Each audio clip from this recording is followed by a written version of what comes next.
తక్షణమే ఎమ్మెల్సీ పదవిచ్చి వాళ్ళ కుటుంబంలో ఉన్న అన్ని ఖాళీలను భర్తీ చేసుకున్నారు.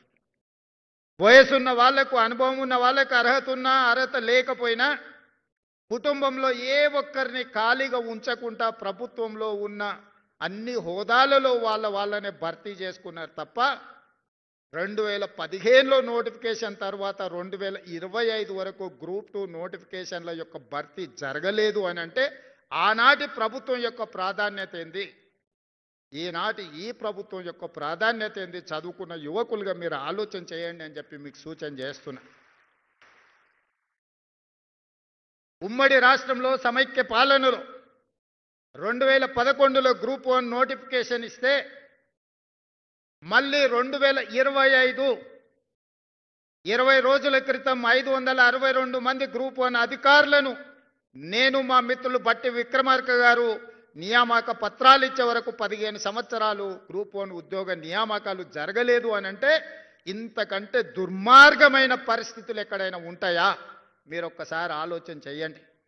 22, 23 సంవత్సరాల వయసులో తండాల నుంచి, గూడాల నుంచి, మారుమూల పల్లెల్లో నుంచి ఒక బలమైన ఆకాంక్షను తీసుకొని మీ తల్లిదండ్రులు ఉపాధి హామీ కూలీ చేసి రూపాయి కూడబెట్టి హైదరాబాద్కు పంపించి అశోక్ నగర్ చౌరస్తాల్లో, దిల్సుఖ్ నగర్ చౌరస్తాల్లో, అమీర్పేట్ చౌరస్తాల్లో కోచింగ్ సెంటర్లలో మిమ్మల్ని చేర్పించి గ్రూప్ 1 అధికారులుగా, గ్రూప్ 2 అధికారులుగా మీ ఉజ్వల భవిష్యత్తు ఉండాలి అని పంపిస్తే 10-15 సంవత్సరాలు పరీక్షలు నిర్వహించకపోను, నిర్వహించిన పరీక్షల యొక్క ప్రశ్నాపత్రాలు జిరాక్స్ సెంటర్లో పల్లి బఠానీలలాగా అమ్ముతుంటే గుండె పగిలి రోధించిన విద్యార్థుల గురించి ఎప్పుడైనా ఆనాటి పాలకులు ఆలోచన చేసిండ్రా? మీరు ఒక్కసారి ఆలోచన చేయండి మిత్రులారా. 15 సంవత్సరాల సుదీర్ఘమైన గ్రూప్ 1 అధికారుల నియామకాలను ఈ ప్రభుత్వం 20 రోజుల క్రితం దసరా కంటే ముందు నియామక పత్రాలు ఇచ్చింది. వాళ్ళ కుటుంబాలలో దసరా పండుగను ముందుగానే తెచ్చిపెట్టింది. ఈనాడు 5 లక్షలకు పైగా గ్రూప్ 2 ఉద్యోగాలకు అప్లికేషన్ పెట్టుకుంటే 2 లక్షల పైబడి పోటీ పరీక్షలు రాస్తే అందులోకెళ్ళి 783 మంది ఈనాడు మీరు ఎంపిక అయినరంటే మట్టిలో మాణిక్యాలను వెలికి తీసి తెలంగాణ పబ్లిక్ సర్వీస్ కమిషన్ ఈనాడు మిమ్మల్ని అందరినీ తెలంగాణ పునర్నిర్మాణంలో భాగస్వాములను చేసే బాధ్యత తెలంగాణ పబ్లిక్ సర్వీస్ కమిషన్ తీసుకున్నది. మిత్రులారా, మీరు ఆలోచన చేయండి. ఆనాడు తెలంగాణ పబ్లిక్ సర్వీస్ కమిషన్లో వాళ్ళు నియమించిన సభ్యులెవరు? ఈనాడు మేము నియమించిన తెలంగాణ పబ్లిక్ సర్వీస్ కమిషన్లో మీ భవిష్యత్తును నిర్ణయించే సభ్యులకి ఎలాంటి క్వాలిఫికేషన్లు ఒక్కసారి పోల్చి చూడండి. నిర్వహించిన పరీక్షలను చూడండి, వెల్లడించిన ఫలితాలను చూడండి. దీని వెనకాల ఉన్న చిత్తశుద్ధిని, శ్రమని మీరు గుర్తించండి. ఈరోజు మా కోసం కాదు, మీకోసం. మీరు మేము వేరు కాదు, మీరే మేము, మేమే మీరు. నల్లమల అటవీ ప్రాంతంలో నుంచి ఒక మారుమూల గ్రామం నుంచి ప్రభుత్వ పాఠశాలలో చదువుకున్న నేను ఇక్కడికి వచ్చినా అంటే అందులో మీ శ్రమ ఉన్నది, మీ మద్దతు ఉన్నది.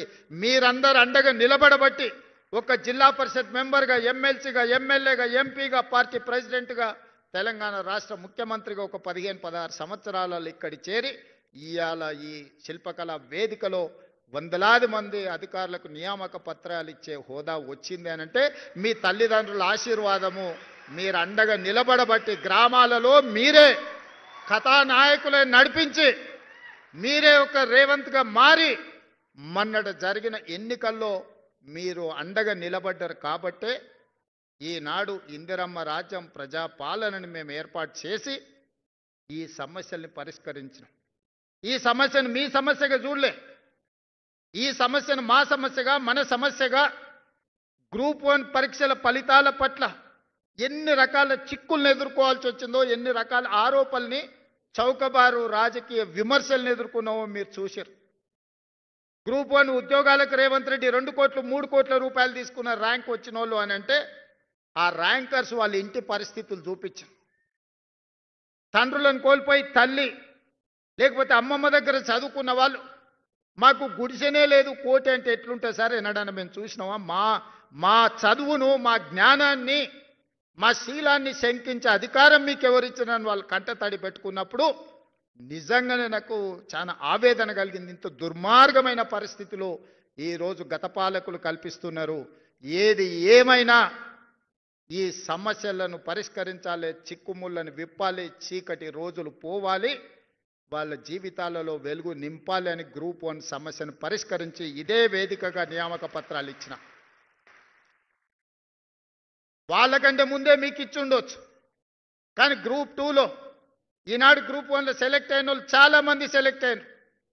ఒక్కసారి వాళ్ళ గ్రూప్ 2 ఉద్యోగాలు ఇచ్చిన తర్వాత గ్రూప్ 1 ఇస్తే ఈ ఖాళీలు మళ్ళీ నోటిఫికేషన్కి వెళ్ళాల్సి వస్తుంది.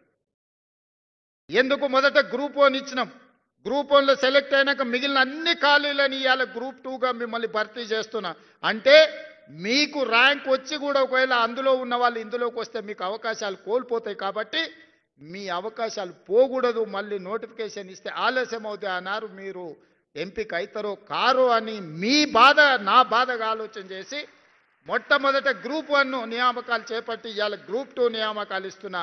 మీ తర్వాత గ్రూప్ 3 నియామకాలు ఇస్తా, ఆ తర్వాత గ్రూప్ 4 నియామకాలు ఇస్తా. ఇవన్నీ కలిపితే దాదాపుగా 11,000 నియామకాలు. మొదటి సంవత్సరంలోనే 60,000 ప్రభుత్వ ఉద్యోగ నియామకాలు, టీచర్ల నుంచి కానిస్టేబుల్ల వరకు, ఇంజనీర్ల నుంచి డాక్టర్ల వరకు 60,000 ఉద్యోగాలు మొదటి సంవత్సరంలోనే ఇచ్చిన.